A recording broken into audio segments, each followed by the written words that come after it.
Bonjour les amis, bienvenue à Código Amat. Dans la vidéo d'aujourd'hui, je vais parler du code AP qui est utilisé pour travailler avec des données de contact.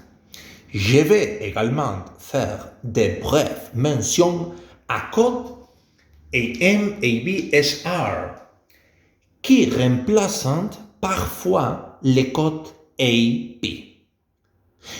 Je commence avec la vidéo, allons-y. Les pages d'AID qui permettent d'élargir les informations de la vidéo d'aujourd'hui sont HEAP, HEAM, HEAB, HESR. HEAP permet d'accéder à des pages d'AID sur comment travailler avec des données de contact. HEAM permet d'accéder à des pages d'AID sur comment travailler avec des adresses postales pour l'envoi de billets. HEAB permet d'accéder à des pages d'AID sur comment travailler avec des adresses postales pour l'envoi des factures. HESR permet d'accéder à des pages d'AID sur comment travailler avec des demandes spéciales. Nous avons 4 options. 1, 2, 3, 4 pour travailler avec les codes AP. APH est utilisé avec des adresses. APB est utilisé avec des entreprises. API est utilisé avec des courriers électroniques. APF est utilisé avec les fax. Un PNR, qui est le nom technique utilisé dans Amadeus pour faire référence à une réservation, doit inclure un numéro de téléphone, un numéro de fax ou une adresse de courriel où le client peut être contacté si nécessaire, avec des bols à base PRIX. Il est le plus souvent obligatoire d'inclure dans la réservation des informations du type API. Parfois, nous pouvons remplacer l'adresse email réelle par l'adresse email fictive noemail@noemail.com afin de finaliser la réservation dans les cas où le client ne nous a pas fourni son adresse email. Avant que le voyage ait lieu, nous devrons obtenir l'email réel et remplacer le fictif. Attention! Je vais maintenant expliquer quelques exemples de transactions qui peuvent être réalisées en utilisant le code AP. APH-space 999-666-333/P1 permet d'introduire le numéro de téléphone de contact du domicile du passager numéro 1 d'une réservation. APB-space 999-666-333/P2 permet d'introduire le numéro de téléphone de contact du travail du passager numéro 2 d'une réservation. APE-space jfreddy08@gmail.com/p3 permettent d'introduire l'adresse email du passager numéro 3 d'une réservation. APF-SP999666333/P4 permettent d'introduire le numéro de fax du passager numéro 4 d'une réservation. Et nous avons ajouté les lettres SP devant les numéros de fax pour indiquer que le pays dans lequel il se trouve est l'Espagne. Il est recommandé de laisser un espace, cet espace, cet espace, cet espace et cet espace après les tirettes dans toutes les transactions de type AP. Maintenant, je vais expliquer deux transactions différentes. A et B.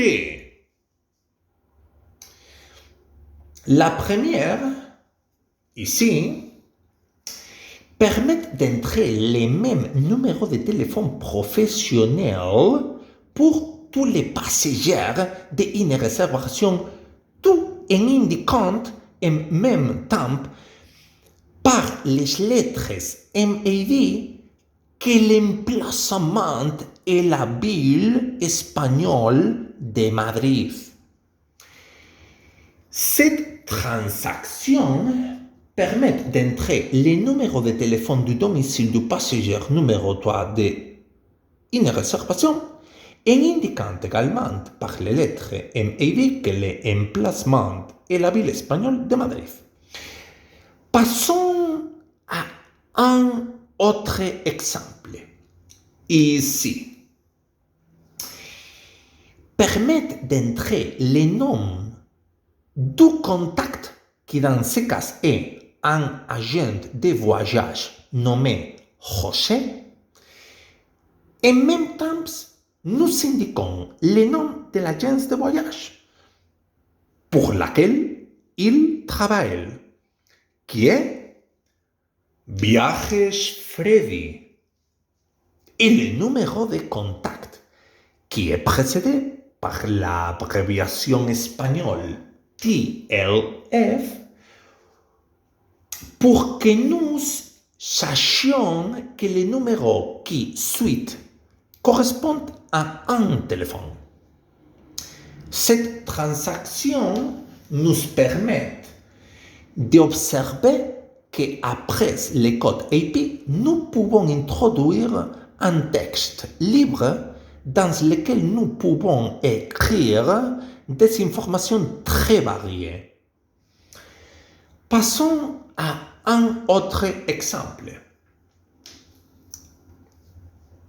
Avec cette transaction, nous assignons un segment numéro 4 d'une réservation les informations qui étaient auparavant situées dans un autre segment différent. Maintenant, je vais expliquer une fonction du code AP qui est totalement différente de ce que j'ai déjà expliqué. Ici, si nous écrivons AP et que nous appuyons ensuite sur la touche Enter du clavier de l'ordinateur, nous pourrons voir les informations des contacts de notre agence de type RP. Les informations que nous verrons à l'écran de l'ordinateur sont de type RP car elles proviennent de notre profil de bureau. Et maintenant, je vais expliquer trois situations. 1, 2, 3. dans lesquels le code HR est utilisé de manière similaire au code AP. Le code HR doit être utilisé pour ajouter des informations de contact d'urgence des passagers car l'Association internationale du transport aérien a commencé à exiger en 2014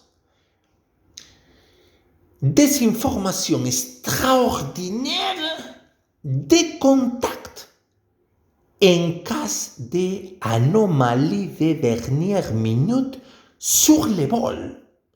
Cela signifie que le code AP continue d'être utilisé au moment de faire une réservation, mais nous devons ajouter des transactions avec le code HR avant d'émettre un billet afin d'obtenir des informations de contact pour les urgences.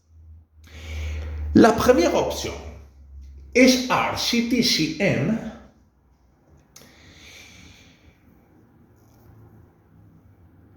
qui introduit les téléphones. La deuxième option est utiliser SRCTCE dans les transactions qui introduisent les emails. La troisième option est d'utiliser SRCTCR dans les transactions qui indiquent les refus du passager après lui avoir demandé un contact d'urgence. Maintenant, je vais expliquer les symboles expressions qui sont utilisés dans les transactions de type HR, CT, CI et qui remplacent autres symboles de transactions de type API. Des points consécutifs remplacent les soulignés des adresses électroniques utilisées dans API Transactions. Un point et une barre oblique remplacent les traits d'union d'adresses électroniques utilisées dans API Transactions. Des barres obliques remplacent les symboles arrobas des adresses électroniques utilisées dans API Transactions. Nous pouvons maintenant voir un exemple d'adresse électronique ici, introduite par le code API, et nous allons la comparer avec le format utilisé dans les transactions de type HRCTCE. Allons-y. Dans la transaction API, le code API est utilisé au début de cette transaction et le symbole arrobas. Mais dans la transaction de type HRCTCE, le code HRCTCE est utilisé au début de la transaction et le symbole arrobas est remplacé par des barres obliques. Je vais également expliquer ici un exemple où nous pouvons voir la différence entre la façon dont le numéro de contact est introduit en utilisant le code AP, qui dans ce cas c'est APH, et comment le numéro de contact est introduit en utilisant le code HRCTCM. Allons-y. Nous pouvons voir que la seule différence est le code qui apparaît au début des transactions. Le reste de la transaction est identique. À la dernière page, je vais expliquer les codes AB et AM. En haut, nous pouvons voir une transaction qui commence par AB. Après le code AB, apparaît l'adresse postale à laquelle nous allons envoyer la facture. Cette adresse postale sera celle qui apparaîtra dans l'itinéraire. Attention! L'adresse postale est divisée en deux parties. 1, 2. Et séparée par une virgule, cette virgule. Avant la virgule, nous voyons le nom de la rue et le numéro de la maison. Après la virgule, nous voyons le numéro du code postal et le nom de la localité.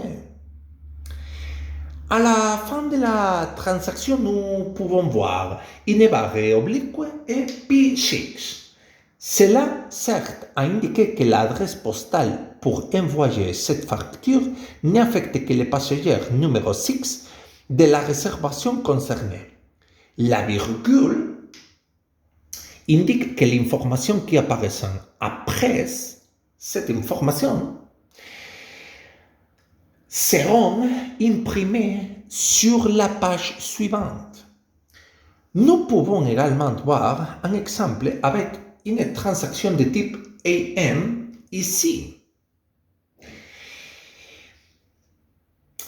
Nous pouvons observer que la structure de cette transaction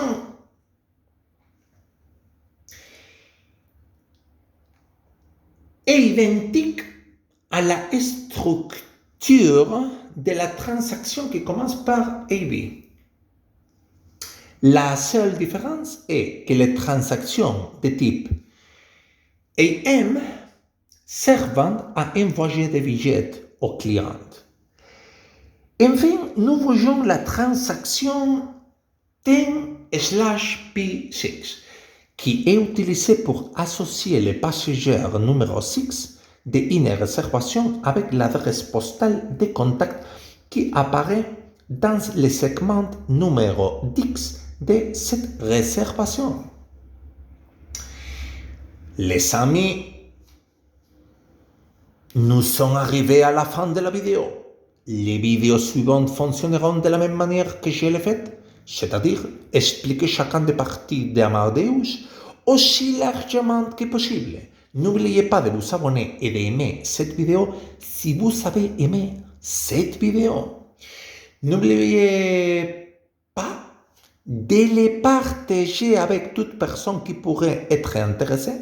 Ce sera un bon cadeau à la fois pour ceux qui ont besoin d'une dose de rappel et pour ceux qui n'ont pas une idée du programme. Surtout, ce sera un bon cadeau pour ces dernières qui ont maintenant une seconde chance avec mes vidéos de profiter du temps et de l'argent alloué dans le passé et qu'ils pourront enfin rentabiliser. Merci beaucoup et je vais vous dire la même chose que toujours. Aimer pour être aimé.